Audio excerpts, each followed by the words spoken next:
Palm routers are one of the most versatile items in your shop, but do you really need to spend a whole lot of money? Well, that's what we're going to try to answer today, as I just made a trip to the freight and picked up their two most popular routers. So let's take a look at how this Bauer and Hercules cordless palm router compare to one of my favorites.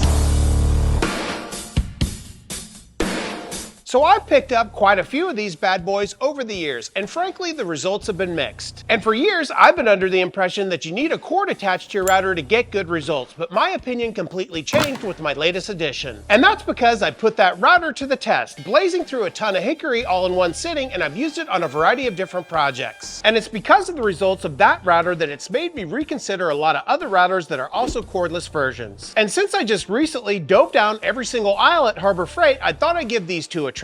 So let's not waste any more time and dive right into our first Harbor Freight router.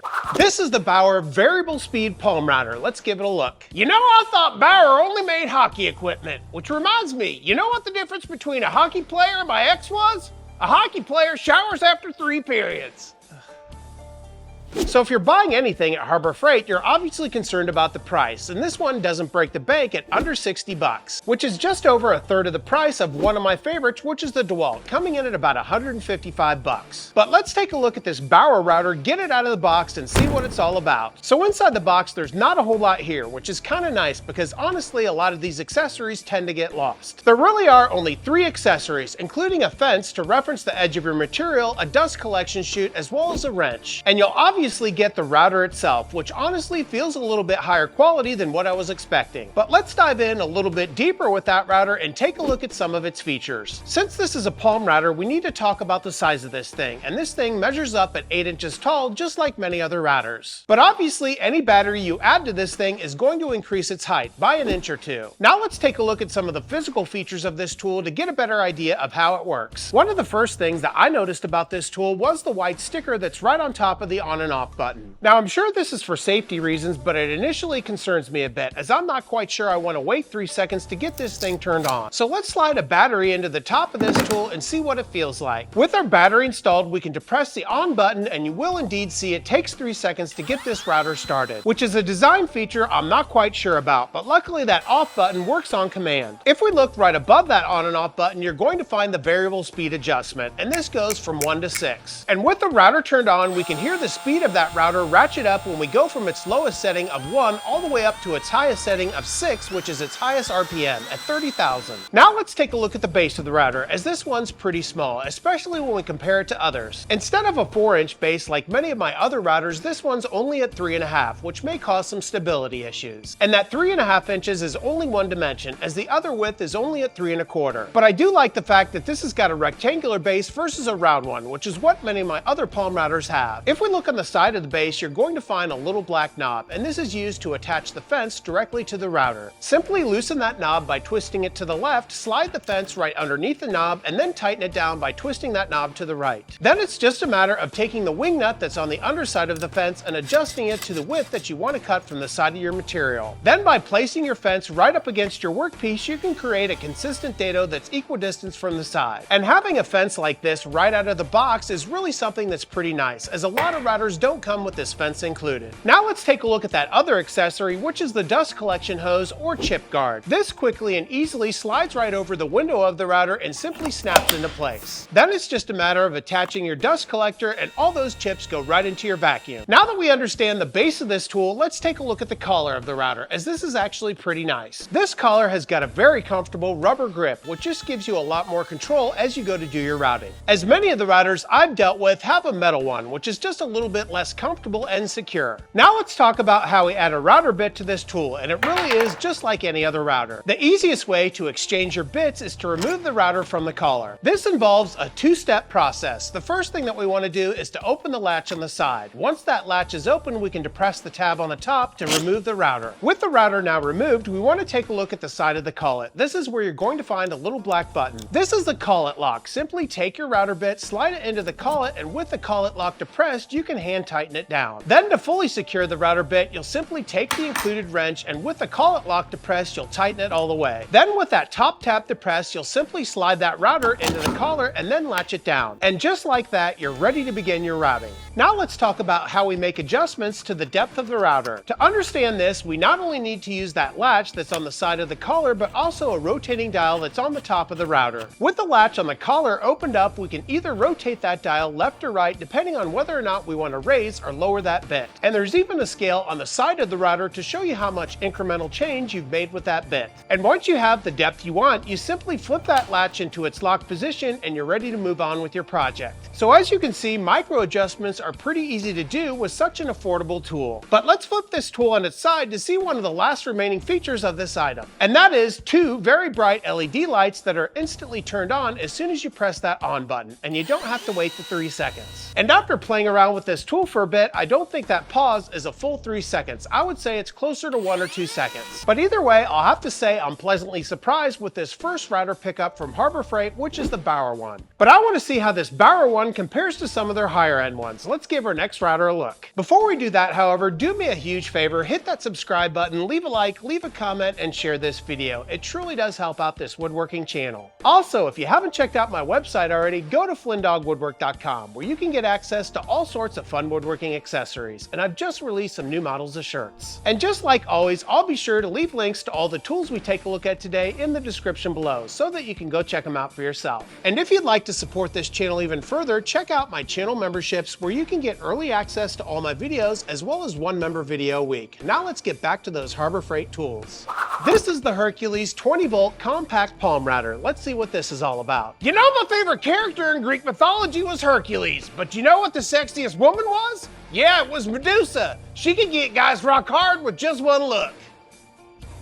Now before we dive into the Hercules router, I did want to talk about the price difference between the Bauer router and the Hercules router, as we're looking at about a $10 difference. So what are we getting for this extra 10 bucks? To understand that, we need to take a look at some of the differences. The first thing that I notice as I take it out of the box is there doesn't appear to be that many differences, although it has a few more accessories. Let's take a look at those accessories first to see what you get and what's extra in this kit. The first thing that I notice is that fence or parallel guide are identical in both of these routers. You'll also notice that the dust collection chute or chip guard are very similar, with one subtle difference. Unlike the Bauer that has 2 pins that simply snap into place, the Hercules only has 1 pin. With one of the pins inserted on the Hercules, you then take the screw knob to tighten it into place, giving you a more permanent hold. And just like with the Bauer, you're also going to get a wrench, but this one is 2-sided. This 2-sided wrench not only allows you to tighten the collet as usual, but it also allows you to get a grip on the frame of the tool. And when used in combination with another wrench, you can get a really tight grip on that router bit. But there's 2 more accessories, and these are actually new ones. The first one is a template guide. To use this, you first need to remove the 4 screws on the base plate of the tool. Once the screws have been removed, you can remove the base plate of the router and slide that template piece right into the base of the router. Then you can replace the base plate and secure it into place with those 4 screws. And just like that, you have a lip on the very base of your router to do some template routing. And the final accessory that's included with this Hercules router is what's called a roller guide. And I'll show you how this works in just a minute, as it kind of converts a regular router bit into a flush trim bit. Now that we've seen all those accessories, let's take a look at how a couple of them work with the tool itself. Just like with the Bauer, that fence or parallel guide works in combination with the knob on the very side of the router. But it is just a little bit more secure, as you actually have to slide it into the base plate before you slide it underneath that knob. And it's secured into place just like we saw with that Bauer with that knob on the side. Now let's take a look at that roller guide, as it actually slides into that same hole on the very bottom of the router as that fence did. And once it's in place, it locks down in the same fashion as that parallel guide. With that roller guide in place, we can begin to take a look at how it works. One of the first things you'll notice is it has 2 knobs both on the side and the very bottom of the guide. The bottom knob simply attaches the roller to the frame of the tool, but the side knob allows you to make some micro adjustments. By turning that side knob, it'll move that roller left and right so that you can perfectly align it with the very edge of your router bit.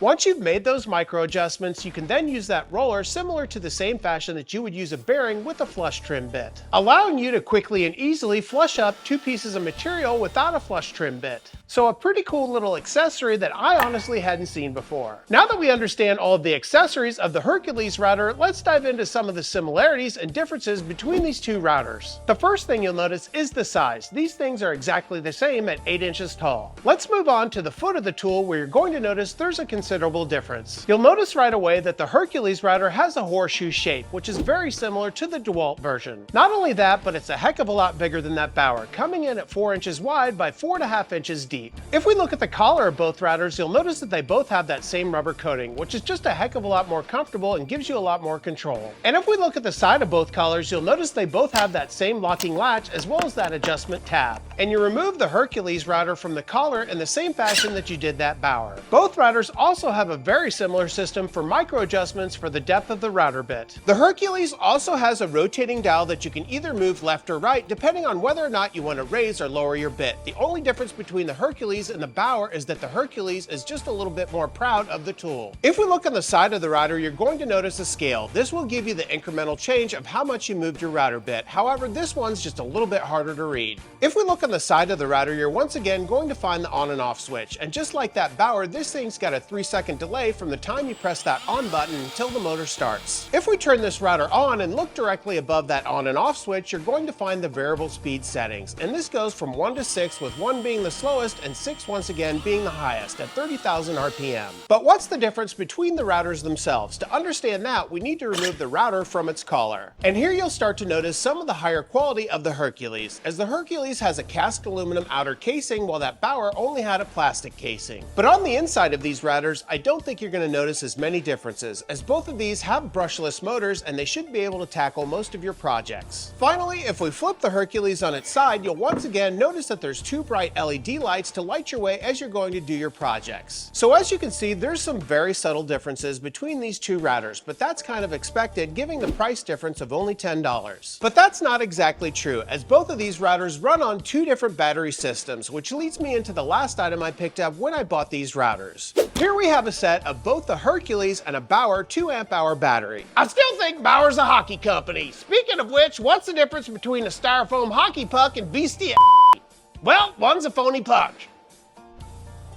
So not only are both these batteries 2-amp-hour batteries, but they're also both 20-volt batteries. And the $10 difference between these two routers didn't include these batteries, so we need to include that price as well. And for these 2-amp-hour batteries, we're once again looking at a price difference of $10, giving a total price difference between these two routers of $20. And of course, they're not compatible, contrary to a lot of the information that you'll find online. And this just continues to frustrate me, as I've got way too many batteries. Now, I'm not going to sit here and bore you to death by talking about batteries, but I did want to mention one thing. One thing that's really nice about these batteries is they both have battery indicators. Instead, I want to talk about the elephant in the room and do a quick test to test the battery life on these batteries. And I want to compare the runtime of these two routers to one of the industry best routers, which is the DeWalt Palm router. So here's what I'm going to do. Not only do I have a brand new fully charged 2-amp-hour battery from DeWalt, but I also have a fully charged 2-amp-hour battery from Bauer and a fully charged 2-amp-hour battery from Hercules. And this is by no means a scientific test, but I think it will be interesting to see. Let's start off by loading up a battery into the DeWalt. With that battery now locked and loaded and the router secured, I'm going to turn that router on and start a stopwatch and see how long this battery lasts. Now, as I do this test, there's a few things to consider. First off, this router doesn't have a router bit in it, and it's not going through any wood.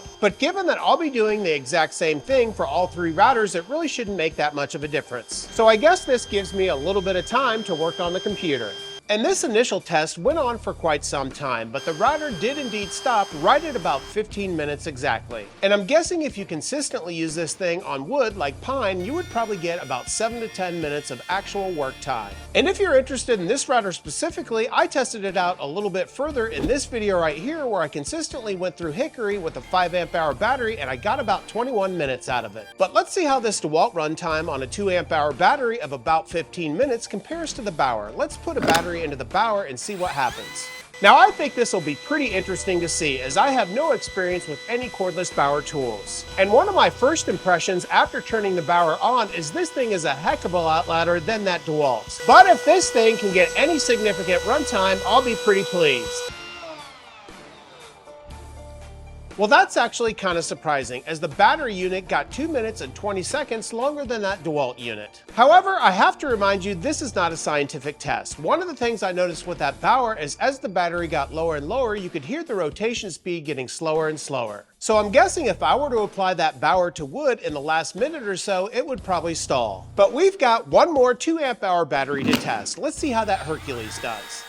Now this is probably one of the routers I'm most excited to test out, because if this thing comes anywhere close to that DeWalt, it may be a great cheaper alternative. And if you remember, I complained about how loud that Bauer was compared to the DeWalt, but this Hercules is much more quiet. So if I can get about 15 minutes out of this Hercules, I'm going to be pretty impressed.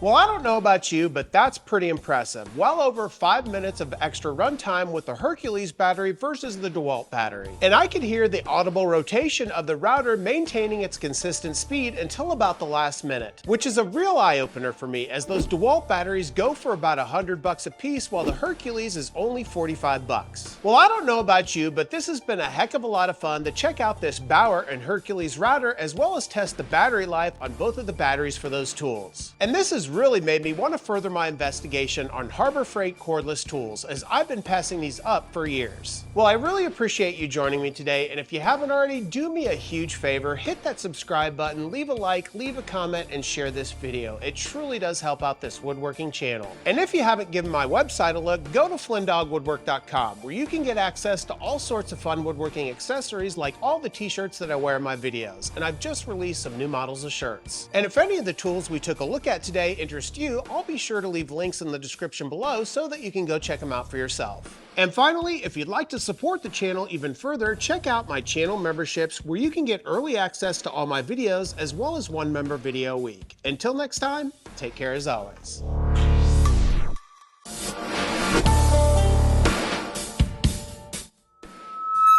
All right, folks, let's get it. So the local hockey rink just reported that the Zamboni driver's been missing. I'm not too worried about it though. I'm pretty sure he'll resurface soon.